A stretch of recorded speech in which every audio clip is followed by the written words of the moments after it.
আজকে 6টা মাস হয়েছে, সে এখনো আমাদের উপরে পড়ে পড়ে খায়, আমাদের ঘাড়ের উপরে খাইতেছে। এভাবে আর কতদিন খাবে? আমাদের একটা সন্তান আছে, আমাদের একটা ভবিষ্যৎ নাই। ওনার কি উচিত না নিজে কিছু করে খাওয়া?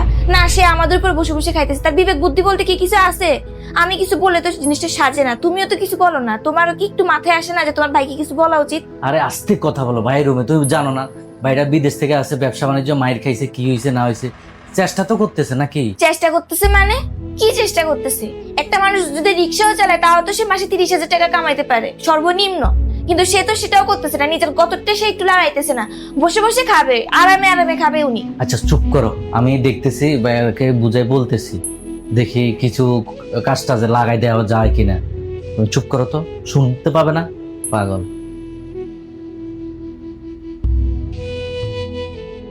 ভাই তোমার সাথে একটু কথা দরকার ছিল।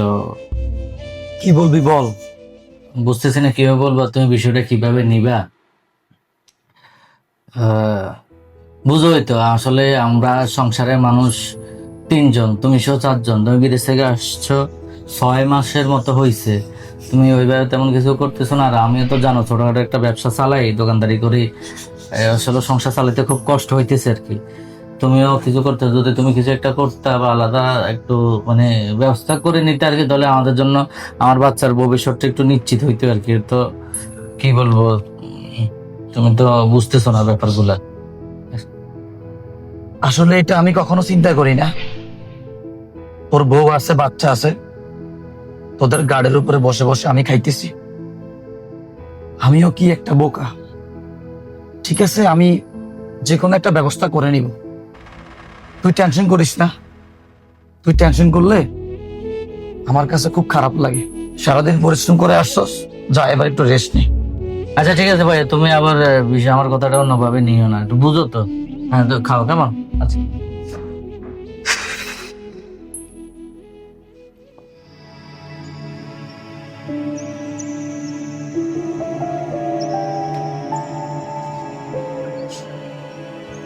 কই গো, দেখে যাও, তোমার ভাই তো কবিতা লিখে গেছে।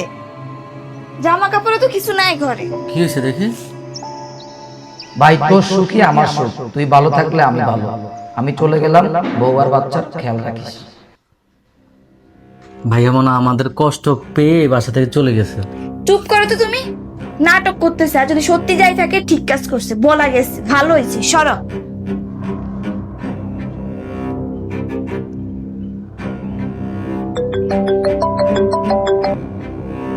হ্যালো, হ্যালো, তাড়াতাড়ি একটু হাসপাতালে আসো। কি বলো, কোন হাসপাতালে?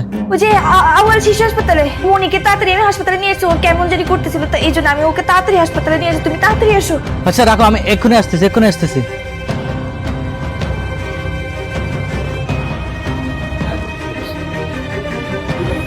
কি হয়েছে আমার বাচ্চা বাবুর, কি হয়েছে? তুমি তো দেরি করে কেন আসছো? ওর খিচুড়ি উঠছে হঠাৎ করে, আমি ওকে তাড়াতাড়ি হাসপাতালে নিয়ে এসেছি। এখন উঠি রই নিয়ে আসছি, কি হয়েছে আমি বুঝতেছি না। স্যার, আপনার বাচ্চার কন্ডিশন খুবই সিরিয়াস, খুবই ক্রিটিক্যাল।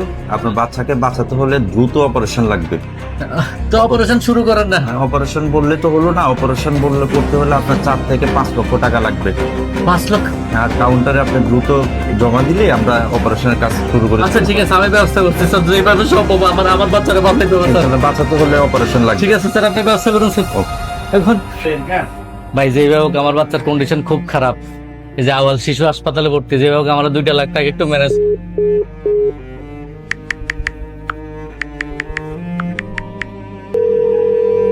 হ্যাঁ নীরব, আঙ্কেল, ওই যে আপনার কাছে তো আমার কিছু টাকা ছিল, একটু কাইন্ডলি যদি টাকাগুলা দিতেন, যদি পারেন কিছু বাড়াই দেন। আমার বাচ্চার খুব কন্ডিশন খারাপ, হাসপাতালে ভর্তি আছে।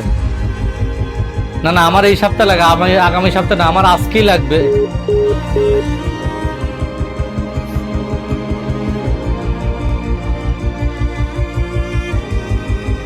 নাম্বারটি ব্যস্ত আছে।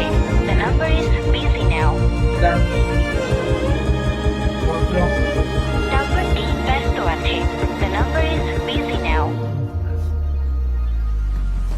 ভাই, আপনার স্যার। আপনার বাবুর অপারেশন সফলভাবে হয়েছে, সাকসেস হয়েছে আল্লাহর অশেষ রহমতে।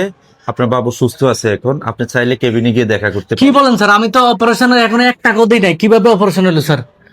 আপনি টাকা দেন নাই? আপনার ভাই হয় একজন পরিচিত, উনি তো সম্পূর্ণ টাকা পেড করে গিয়েছে।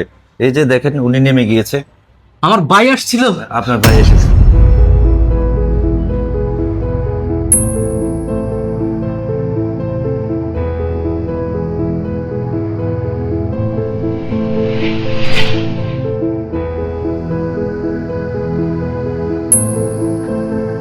ভাইয়া 7 নাম্বার কেবিনেট পেশেন্টের অপারেশন যে বিলটা দিছিল, ওই লোকটা কই? বেরিয়ে গেছে মাত্র। চলে গেছে না? জি, থ্যাংক ইউ ভাই।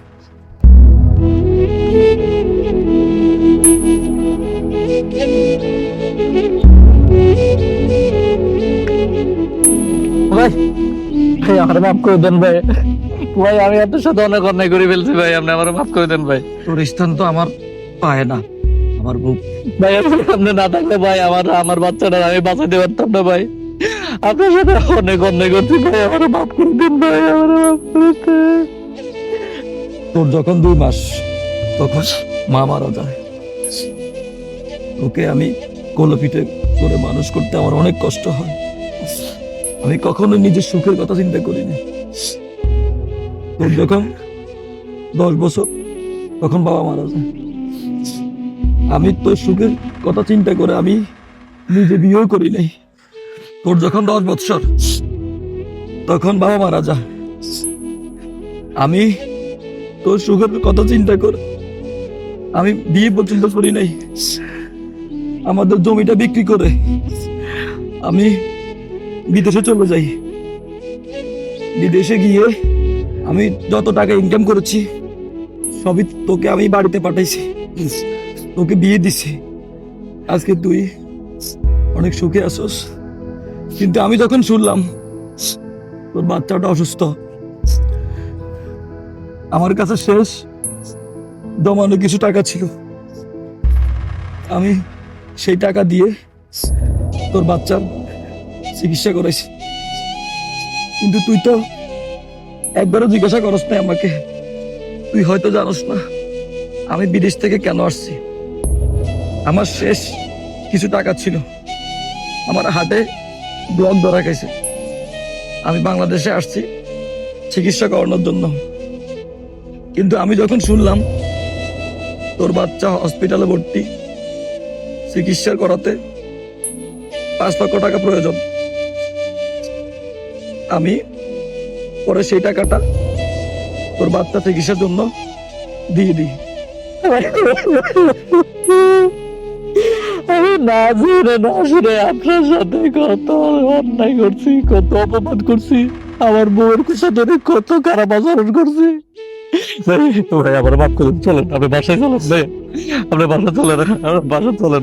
না রে, আমি তোর বাসায় যাব না।